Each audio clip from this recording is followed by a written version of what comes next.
அதாவது நமக்கு வேற ஒன்றுமே வழி தெரியலேன்னு வச்சுக்கோங்க, கடைசியாக பழிய தூக்கி போடுறதுக்கு விதி தான் பெஸ்ட்டு, விதி தான் ஃபைனலான விஷயம். வேறு எதுலேயும் நம்ம ஒன்றும் பண்ண முடியாது. அப்படின்னா அவருக்கு ஒரு பாட்டி இருந்தாங்களாம். நிஜமாக இருந்தாங்களாம். அவங்க 95 வயசுக்கு அப்புறம் போயிட்டாங்களாம்.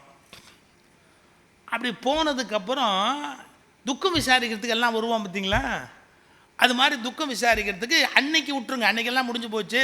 எழுத்த வீட்டுக்காரன் மறுநாள் காலையில் வர்றான்.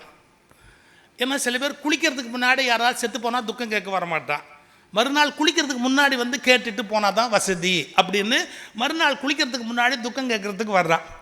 இவர்கிட்ட கேட்டிருக்கிறான், பாட்டி என்ன பண்ணுச்சு? உண்மையில யோசிச்சு பார்த்தா ஒன்றும் பண்ணல. 95 வயசில் போகிறதுக்கு என்ன பண்ணணும்? ஒன்றும் பண்ணலை. இருந்தாலும் நெஞ்ச வலிக்குதுன்னு சொன்னா, நீங்கள் என்ன பண்ணீங்க? நாங்கள் என்ன பண்ணோமா?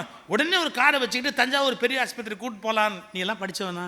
அவன் கேட்குறான், நீ எல்லாம் படித்தவனா? 95 வயசில் தஞ்சாவூர் போகிற வரைக்கும் தாங்குமா?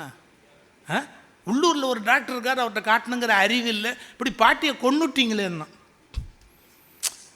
இவர் நினச்சானா, சரி இபி கோலை புக் பண்ணாமல் நம்மளை விடமாட்டான் போல் இருக்குமே, என்ன பண்ணுறது அப்படி.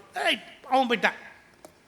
அடுத்தாம்பில் ஒருத்தன் வந்தான், பாட்டி என்ன பண்ணிச்சு? நெஞ்ச வலிக்குது. என்ன பண்ணீங்க? தெருக்கோடியில் ஒரு டாக்டர் மாற்றிட்டார்.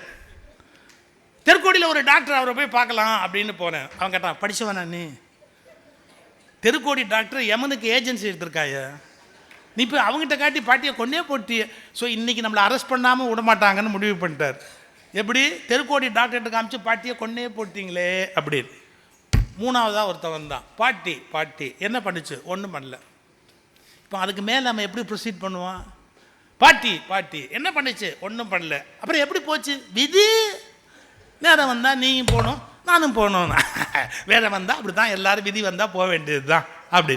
அவர் என்ன சொல்ல வராரு?